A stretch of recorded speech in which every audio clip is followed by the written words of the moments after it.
नमस्कार प्यारे बच्चों, आप देख रहे हैं मेरा YouTube चैनल मुनीश मैथ और हम कर रहे हैं कोडिंग क्लासेस।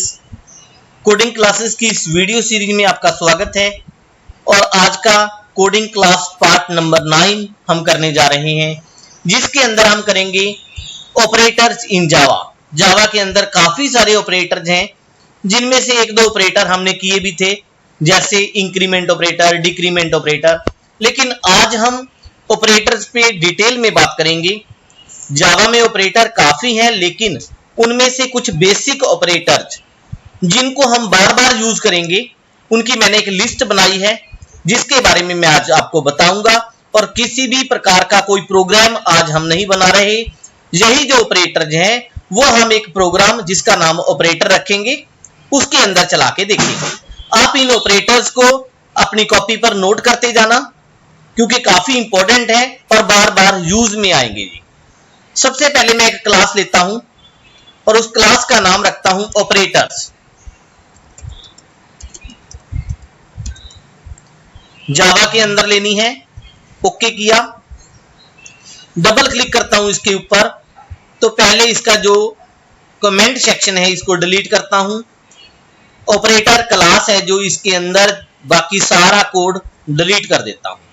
ठीक, डिलीट करने के बाद आज हम स्कैनर वगैरह कुछ नहीं लेंगे, ठीक है, हार्ड कोड करेंगे सारा कुछ।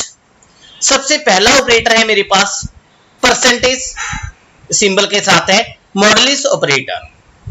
जो मॉडुलस ऑपरेटर होता है वो हमें किसी डिवीजन ऑपरेटर का रिमाइंडर देता है। कई बच्चों को नहीं समझ लगी होगी कि मैंने क्या बोला।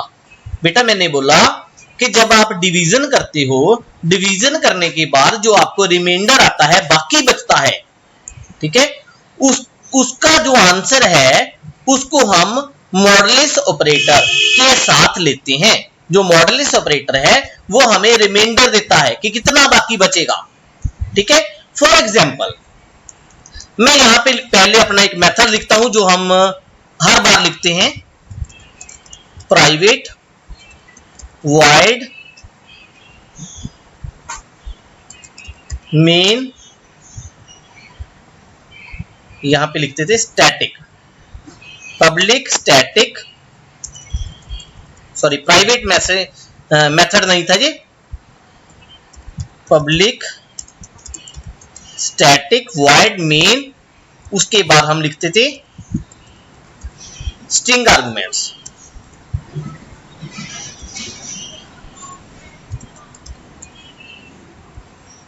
ठीक है। ये हम अपना मेथड लिखते थे, इसके अंदर ही हम कोडिंग करते थे। अब इस स्ट्रिंग की एस जो है वो हम बड़ी डालते हैं,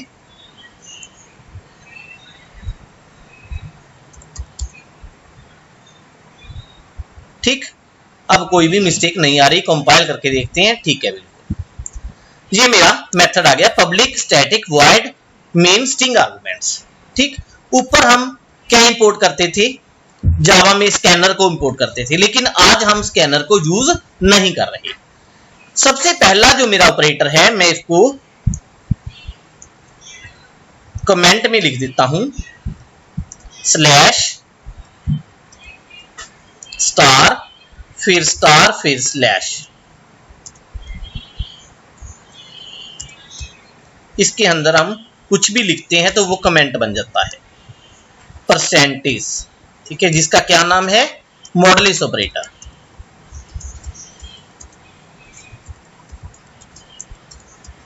ओके, अब देखिए यहां पे मैं एक वेरिएबल लेता हूं इंट नाम का, इंट एक्स नाम का वेरिएबल लिया, जिसकी वैल्यू मैंने रख दी 10।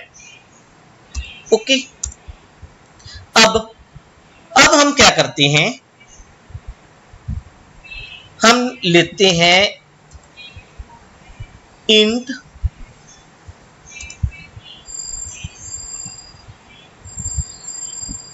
Reminder,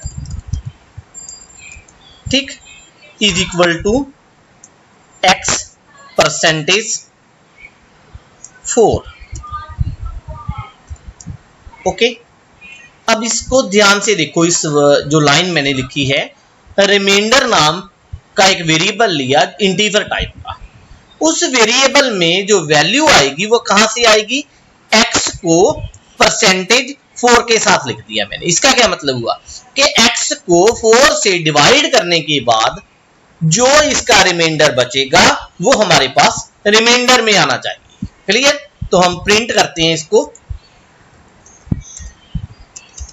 system dot out dot println, सही लिखते हैं ना हम पहले।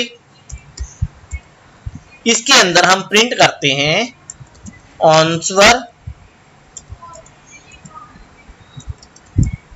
Is plus remainder.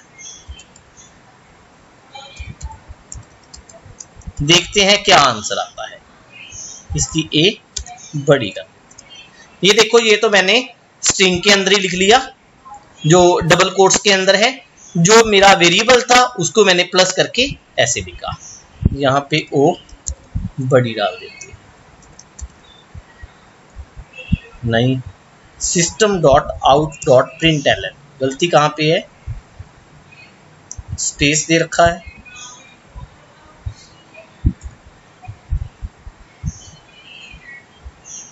Package system does not exist. अच्छा, तो यहां पे एस बड़ा करते हैं। अब देखें कोई मिस्टेक नहीं। क्लियर? रन करता हूं इसको मैं कट आउट करके ऑपरेटर्स। देखो जब मैंने रन किया तो इसने आंसर कितना दिया मेरे को, 2 दिया। यहां पे मैंने ना स्पेस नहीं डाली, यहां पे देखो कोडिंग में यहां पे स्पेस डालनी है। क्लियर? अब हमारा आंसर क्या आया, 2 आया। 2 इसने क्यों दिया, क्योंकि 10 को जब हम 4 से डिवाइड करते हैं तो 4 2 जा 8, कितना रिमाइंडर बचा हमारे पास, 2 रिमाइंडर बचा ना। तो फिर आप इस बात को अपने माइंड में बिठा लो कि x परसेंटेज 4, इसका क्या मतलब है कि x कोई भी वैल्यू, x का मान मैंने 10 ले रखा है ऊपर, ठीक है। x को जब हम 4 से डिवाइड करते हैं तो रिमाइंडर कितना बचेगा, 2 बचना चाहिए। तो इसने हमें रिमाइंडर दे दिया। कैसे देता है रिमाइंडर, x परसेंटेज 4। अब कई बच्चे सोचेंगे कि इसका फायदा क्या हुआ। बेटा इसका फायदा होता है, फॉर एग्जांपल हमने ये चेक करना है कि कोई नंबर 4 पे डिविजिबल है या नहीं है, ठीक है। तो फिर क्या होगा, अगर x परसेंटेज 4 हमारे पास आंसर 0 आता है तो हम क्या लिखेंगे कि ये नंबर है जो वो 4 पे डिविजिबल है। क्लियर? ये था हमारा मॉडुलस ऑपरेटर जिसको परसेंटेज के सिंबल के साथ लिखा जाता है। इसकी कोई वैल्यू और लिखते हैं हम, 10 की जगह पे मैं 11 ले लेता हूं। अब देखो 11 को 4 से जब आप डिवाइड करोगे तो रिमाइंडर कितना बचना चाहिए, 4 2 जा 8, 3 बचना चाहिए। देखते हैं आंसर कितना आता है। कंपाइल करके रन करता हूं इसको मैं, ओके किया तो देखिए आंसर इज 3। वो पहले वाला प्रिंट आउट है जो ऊपर है। तो अब इसने आंसर कितना दिया, हमें 3 दे दिया। क्लियर? इसी तरह अगला हमारे पास जो ऑपरेटर है वो है कॉन्कैटिनेशन का।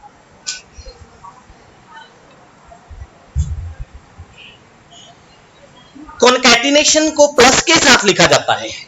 इसको हम बहुत बार कर भी चुके हैं और अलग से मेरे को आपको शो करने की जरूरत भी नहीं है। हम कोडिंग पार्ट खोलते हैं। इसका कोडिंग पार्ट में देखें मैंने क्या किया था, आंसर इज लिखा था ना, इसको मैंने कैसे लिखा था, डबल कोट्स के अंदर लिखा था। और उसके बाद मैंने डाला प्लस का सिंबल। प्लस के सिंबल के बाद मैंने क्या लिखा, अपना वेरिएबल लिखा, ठीक है, जो हमें वो वैल्यू देगा। क्लियर?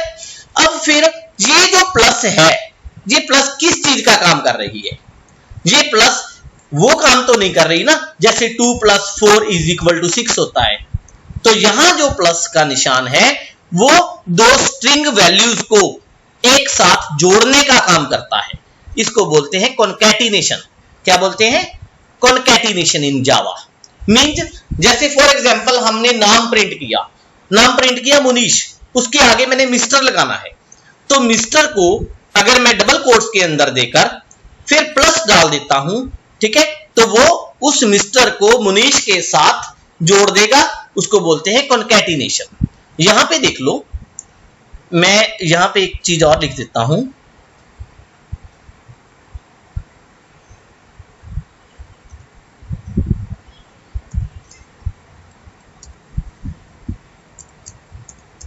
यूआर फिर प्लस का सिंबल। यूआर को अलग डबल कोट्स के अंदर लिखा, आंसर इज को अलग डबल कोट्स के अंदर लिखा और वेरिएबल को अलग लिखा।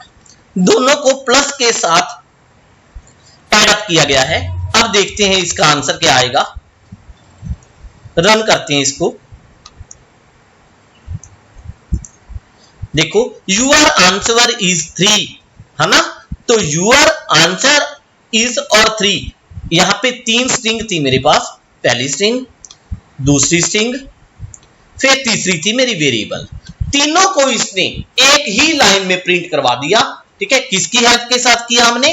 प्लस की हेल्प के साथ किया। इसको बोलते हैं कॉन्कैटिनेशन। ठीक है, उसके बाद मैं यहां पे लिख भी देता हूं कॉन्कैटिनेशन के जो आप स्पेलिंग्स लिखोगे वो कैसे होंगे। Concatenation, okay, CON, concatenation, clear. उसके बाद हमारे पास आता है लॉजिकल एंड ऑपरेटर, तो इसको मैं मिटा देता हूं। ऑपरेटर का नाम है लॉजिकल ऑपरेटर।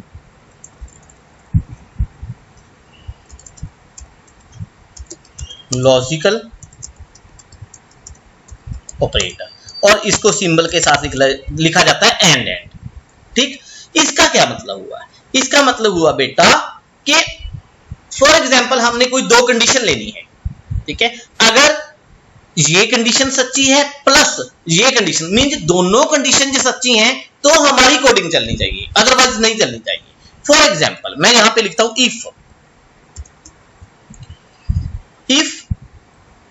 पहले मैं एक वेरिएबल ले लेता हूं, int x is equal to 10 जैसे पहले लिया था। अब मैं लिखता हूं if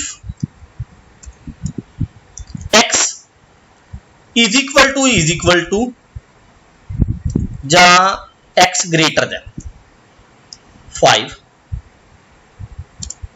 and x is equal to 10।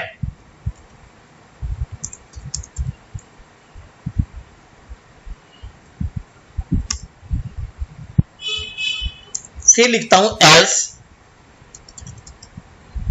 Else के अंदर लिखता हूं ये वाली कोडिंग। ठीक, अब देखें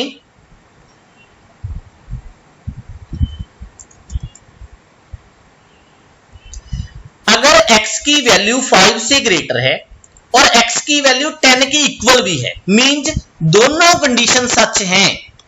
ठीक है, इनको मैंने किसके साथ जोड़ा? एंड के साथ, लॉजिकल ऑपरेटर है भी। तब क्या हो? System dot out dot println, क्या प्रिंट हो जाए? ओके। ठीक, उसके बाद मैंने अपनी तरफ से ही ले लिया कोई वैल्यू। अगर ऐसा नहीं हुआ तो क्या प्रिंट हो जाए? तो प्रिंट होना चाहिए नॉट ओके। अब देखें आप, x की वैल्यू मैंने पहले कितनी ले रखी है? 10। कंडीशन में क्या लगाया कि अगर x की वैल्यू 5 से बड़ी है और x की वैल्यू 10 के इक्वल है तो ओके प्रिंट हो, अदरवाइज नॉट ओके प्रिंट हो। ठीक है, अब आप बताओ क्या प्रिंट होना चाहिए? जहां पे ओके प्रिंट होगा कि नॉट ओके होगा जब मैं इसको रन करूंगा। देखो x की वैल्यू 10 है, सही है, ये कंडीशन सही होगी ना। फिर x 5 से बड़ा है, बड़ा भी है। ठीक, तो इसका मतलब क्या हुआ कि ये जो कंडीशन है ये ओके होएगी। देखते हैं कंपाइल करके, रन करता हूं मैं इसको, क्या आंसर आया? ओके। ओके, इसका मतलब क्या हुआ बेटा? इसका मतलब ये हुआ कि ये एंड ऑपरेटर इन दोनों कंडीशनों को चेक करता है। अगर दोनों सच हैं तो हमारी जो ये कोडिंग है चलेगी, अदरवाइज नहीं चलेगी। क्लियर? यहां पे मैं 10 की बजाय मैं ले लेता हूं 9। अब देखो x 5 से बड़ा है, सही है, बड़ा है। x 10 के इक्वल है, नहीं है। तो फिर क्या चलना चाहिए हमारे पास? नॉट ओके चलना चाहिए। ठीक है, कंपाइल करते हैं, रन करते हैं। देखो क्या आया? Not okay. ओके, इसके बाद अगर मैं यहां पे लिख देता, कोई और वैल्यू ले लेते हैं,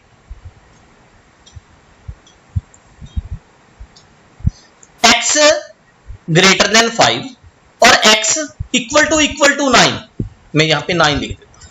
तो इसका क्या मतलब हुआ? x 9 के बराबर हो और x 5 से बड़ा हो। ठीक है, और मैं यहां पे 5 की जगह पे लिख देता हूं 11। x 11 से बड़ा हो और 9 के बराबर हो। क्या ऐसा पॉसिबल है? वैसे तो नहीं होता। ठीक है, तो फिर क्या आंसर आना चाहिए? नॉट ओके आना चाहिए ना। तो कंपाइल करते हैं, इसको रन करके देखते हैं।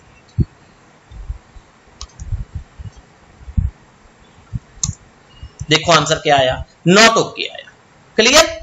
तो ये एंड ऑपरेटर आपको क्लियर हो गया होगा कि अगर दो कंडीशन लगानी है हमने एक ही कोडिंग के ऊपर। देखो कोडिंग हमारी इफ के अंदर पड़ी है, ठीक है, इसके ऊपर हम दो कंडीशन लगाना चाहते हैं, तो उस दो कंडीशन को हम किसके हेल्प के साथ लगाएंगे? एंड की हेल्प के साथ। दूसरी बात यहां पे आता है और ऑपरेटर। कौन सा ऑपरेटर? और ऑपरेटर।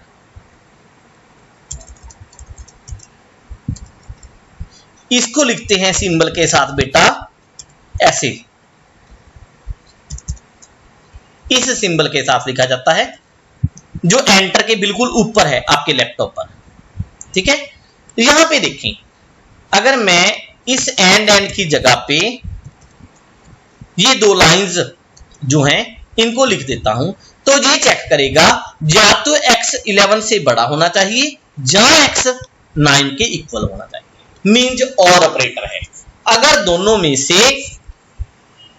एक भी कंडीशन सच्ची हो गई तो हमारी ये कोडिंग चलेगी। अब बताओ, हमारी एक कंडीशन सच है ना, x इक्वल टू 9 वाली, तो इसका मतलब ओके आएगा इसका आंसर। ठीक है, तो हम लिखते हैं, यहां पे कुछ थोड़ा सा चेंज कर देते हैं,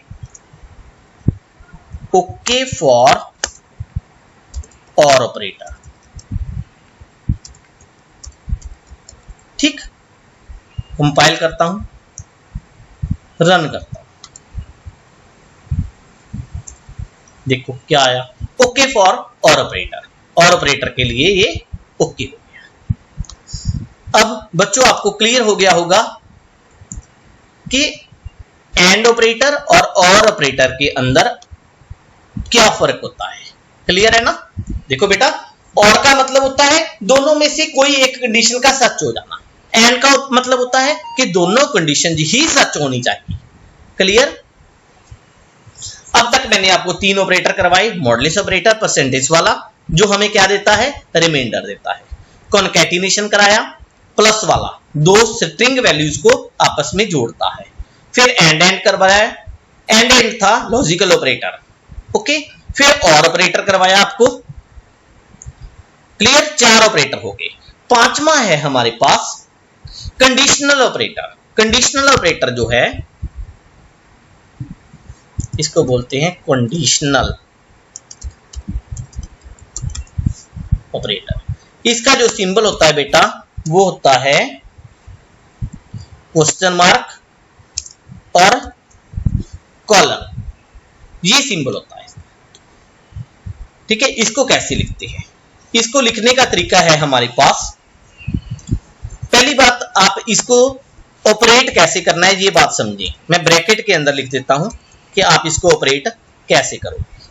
पहले आप लिखोगे कंडीशन, कोई भी कंडीशन, उसके बाद आप लगाओगे क्वेश्चन मार्क।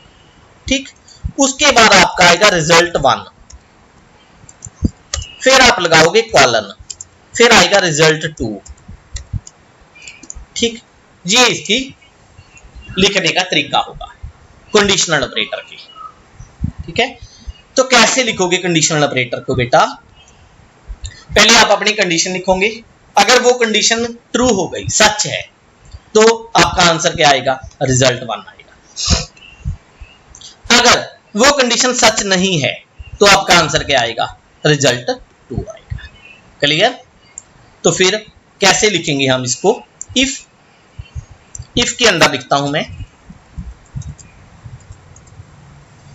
जहां इसको मटे देते हैं सारे को। अब मैं लिखता हूं जहां पे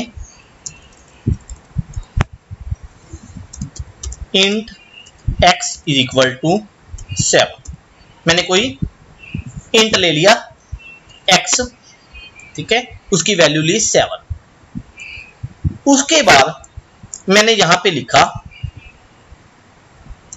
variable result is equal to x greater than 2। देखो पहले मैंने कंडीशन लिख दी 2 से ग्रेटर वाली कंडीशन, फिर रिजल्ट 1। यहां पे मैं लिखूंगा question mark.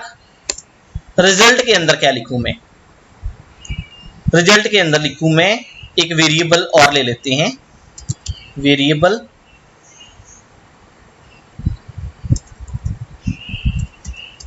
Int,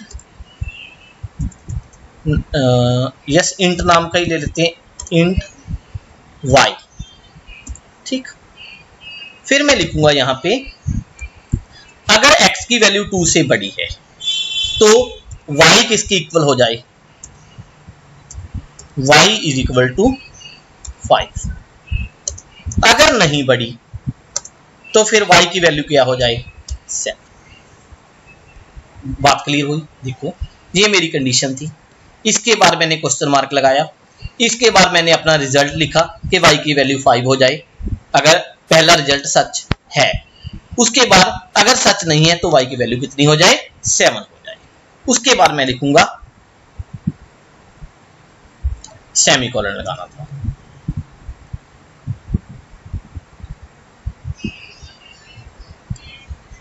unexpected type required variable found value. अच्छा, तो यहां पे ना वैल्यू नहीं आनी चाहिए, ये कहता है। हम क्या करेंगे फिर, इंट z भी ले लेते हैं। y की वैल्यू मैं लिखता हूं 4 और z की वैल्यू मैं लिखता हूं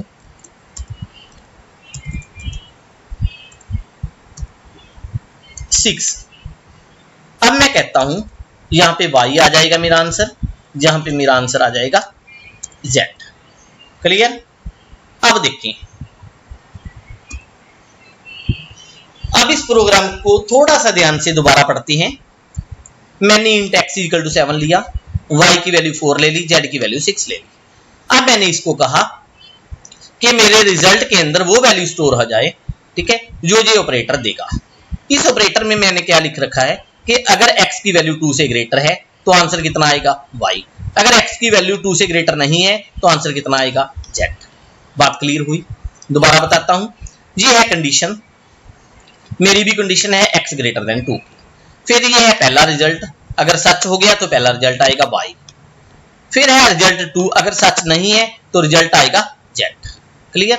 अब मैं लिखता हूं जहां पे system dot out dot println, इसके अंदर मैं लिखता हूं रिजल्ट इज इक्वल टू, इसको पहले मैं ले लेता हूं कॉमास में, इन्वर्टेड कॉमास में, फिर प्लस आंसर है रिजल्ट।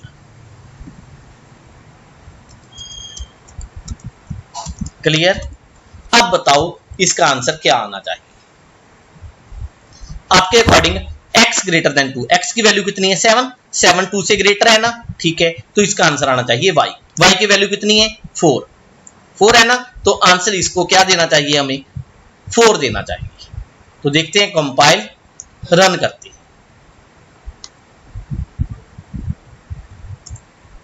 देखो रिजल्ट इज इक्वल टू 4 दे दिया ना इसने।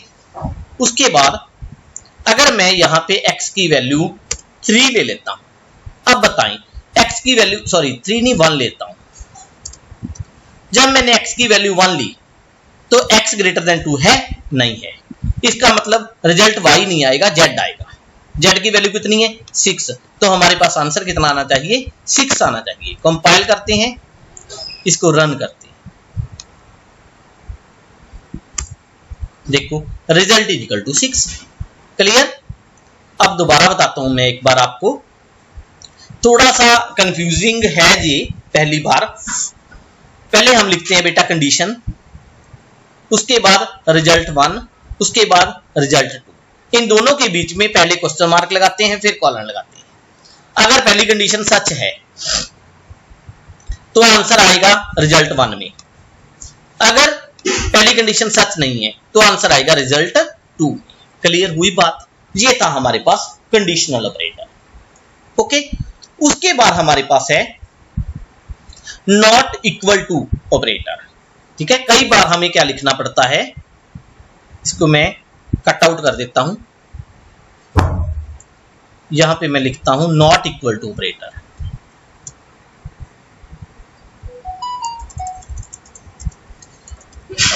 नॉट इक्वल टू, ठीक है, इसको लिखते हैं बेटा एक्सक्लेमेटरी सिंबल फिर इक्वल टू, इसके साथ लिखा जाता है। अब देखें, मैंने इंट लिया x नाम का, ठीक है, तो इसका वैल्यू दी मैंने 6। उसके बाद मैंने लिखा इफ, मैंने लिखा x नॉट इक्वल टू 6। अगर x की वैल्यू 6 के इक्वल नहीं है तो मेरे पास ये रिजल्ट प्रिंट होना चाहिए जो मैं इसके अंदर कोडिंग लिखूंगा। एल्स, अदरवाइज क्या प्रिंट होना चाहिए, जो एल्स के अंदर लिखूंगा। अब देखो मैं यहां पे लिखता हूं सिस्टम डॉट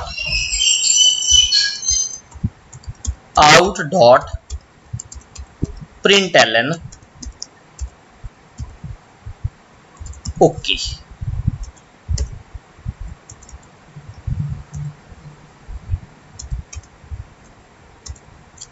और अगर ये कंडीशन सच नहीं है तो मैं कंट्रोल सी करके कंट्रोल वी लिखता हूं, नॉट ओके। ओके, अब देखें नॉट इक्वल टू को हम कैसे लगाते हैं। मैंने x की वैल्यू कितनी ले रखी है पहले 6। अब मैंने लिखा अगर x 6 के इक्वल नहीं है, देखो इक्वल नहीं है का सिंबल क्या है, exclamatory fine is equal to, ठीक, फिर क्या आ जाए ओके आ जाए। अगर इक्वल टू 6 है तो नॉट ओके आ जाए। ठीक, कंपाइल करता हूं, रन करता हूं, क्या आंसर आना चाहिए आपके हिसाब से, ओके आना चाहिए, क्योंकि x की वैल्यू सॉरी नॉट ओके आना चाहिए। x की वैल्यू 6 है, x की वैल्यू 6 के इक्वल नहीं है तो फिर ओके प्रिंट होगा। x की वैल्यू 6 से इक्वल है तो प्रिंट क्या होगा, नॉट ओके। तो हमारा आंसर क्या आना चाहिए, नॉट ओके आना चाहिए। रन करते हैं इसको, आंसर आया नॉट ओके। क्लियर। अब मेरा मेन मकसद आपको समझाने का बेटा यही था कि आपने अगर कंडीशन में, इफ कंडीशन के अंदर आपने लिखना है कि अगर वैल्यू इसके बराबर नहीं है तो कैसे लिखो, आप लिखोगे एक्सक्लेमेटरी सिंबल और इक्वल टू का निशान डालोगे दोनों के बीच में। क्लियर। तो इसके बाद increment operator z plus plus x plus plus ये आपने पहले कर रखा है। Decrement operator z minus minus ये आपने भी पहले कर रखा है। ठीक है, तो इन ऑपरेटर्स को दोबारा पढ़ना और अपनी कॉपी पर नोट करना। आज के लिए इतना ही, थैंक यू। अगर आपको मेरी वीडियो अच्छी लगी तो अपने फ्रेंड्स के साथ शेयर करें। Thank you.